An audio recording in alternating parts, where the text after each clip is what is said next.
Nikko Jenkins. Nikko Jenkins was born on September 16, 1986 in Colorado, USA. His father is David McGee and his mother is Lori Jenkins. As a child, Nikko grew up in an environment of verbal abuse, alcohol, drugs, and violence.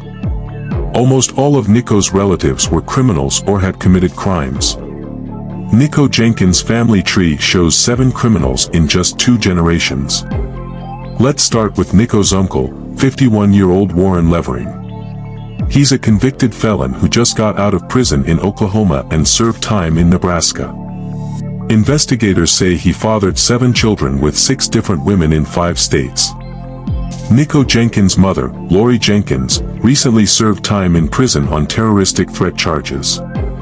Besides Levering, Lori has 2 other brothers. Both are guilty, and one of Lori's brothers was even on parole while Nikko's trial was ongoing. Investigators say Lori Jenkins had 6 children with David McGee but never married him. David McGee died in 2009, but he was himself a convicted felon convicted of terrorist threats.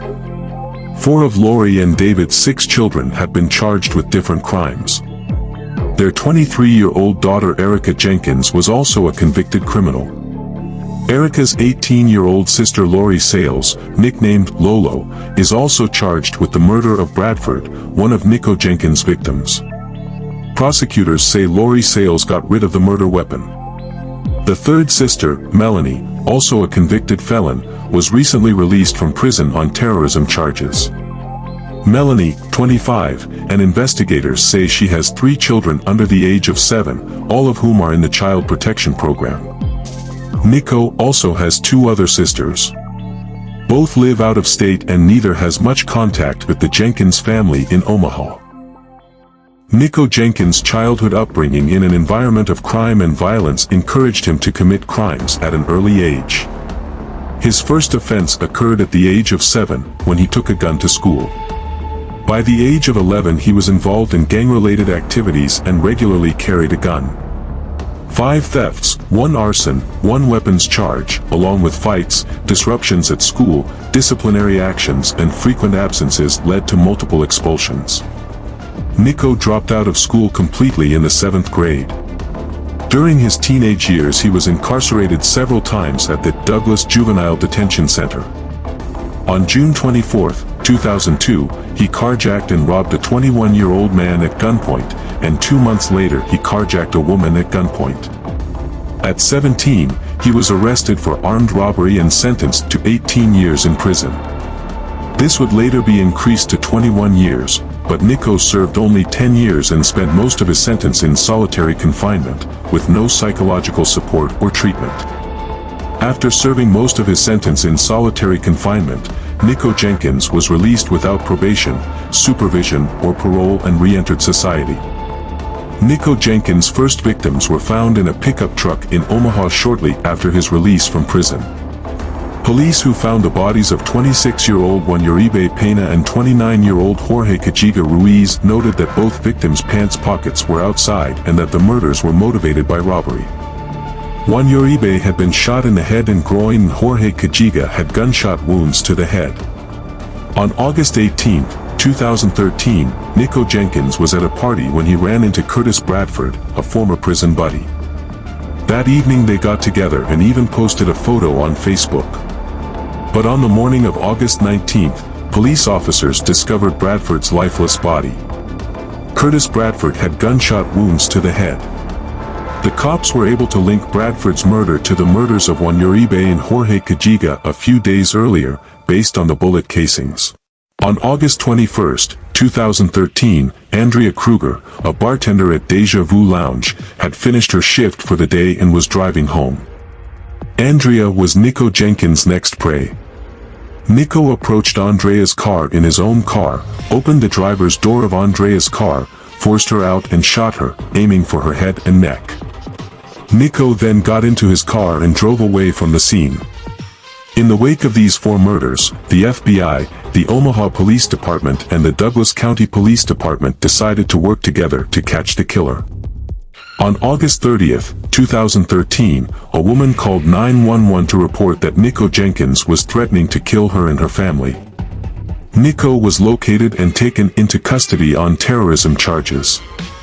When Nikko Jenkins was arrested, he was carrying a bag containing a Remington 12-gauge shotgun and a high-point carbine model 995 rifle.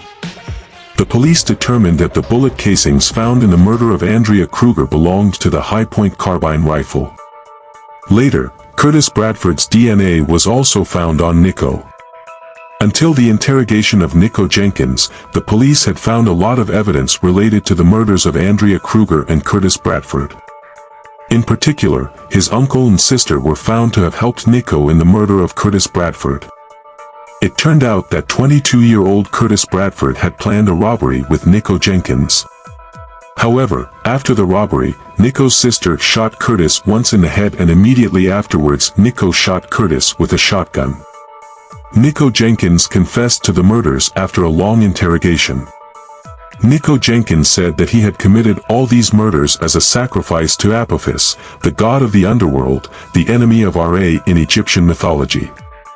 Nikko said he had spoken to Apophis and received his orders for the murders from him. Nikko was held without bail until the trial, at which time he wrote to the prosecutor and judges saying that he was willing to plead guilty to all charges and that he would protect Apophis' kingdom. Considering Nikko's behavior, the court also asked for the opinion of psychologists. Psychologists diagnosed Nikko Jenkins as suffering from severe schizophrenia and persistent hallucinations and reported to the court that Nikko's condition made him incompetent to stand trial and that he could become competent with medication. In February 2014, another psychologist disputed this and argued that Nikko Jenkins was competent to stand trial. He added that Nikko Jenkins had antisocial personality disorder, that he had no other psychological illness, and that Nikko Jenkins was faking it. The court accepted this last report and ruled that Nikko Jenkins was competent to stand trial. Nikko Jenkins, in addition to admitting to all the charges in court, had also managed to attract the attention of journalists and the public by expressing that he had a psychological disorder and exhibiting strange behavior. Having tattoos all over his face, cutting out his tongue to look like a snake while in prison in 2003, saying that he sacrificed his murders to Apophis, and cutting off his penis made Nikko a pioneer among the world's most psychopathic serial killers. Nikko Jenkins is now 38 years old and faces a total of 450 years in prison and the death penalty. Nikko, who is also undergoing psychological treatment, is not yet clear on his execution date. Nikko's mother, Lori Jenkins, has had 5 years added to her 10-year sentence for withholding evidence and assisting in the murder. Nikko's sister Erica Jenkins was sentenced to life in prison for the murder and accessory to murder of Curtis Bradford. Nikko's other sister, Lori Sales, is on trial for hiding the murder weapon and destroying evidence in the Curtis Bradford case. Nikko's uncle Warren Levering was sentenced to 40 years in prison for helping Nikko Jenkins rob Andrea Kruger, but his sentence was halved. Nikko Jenkins on 4 counts of first-degree murder, 4 counts of use of a weapon to commit the murders, and 4 counts of felon in possession of a firearm. The homicides are, on August 11th, Jorge Cailla Ruiz and Juan Uribe Pena were killed at 17th and F Street. On August 19th, Curtis Bradford was killed near 18th and Clark Street. And on August 21st, Andrea Kruger was killed in the area of 168th and 4th Street.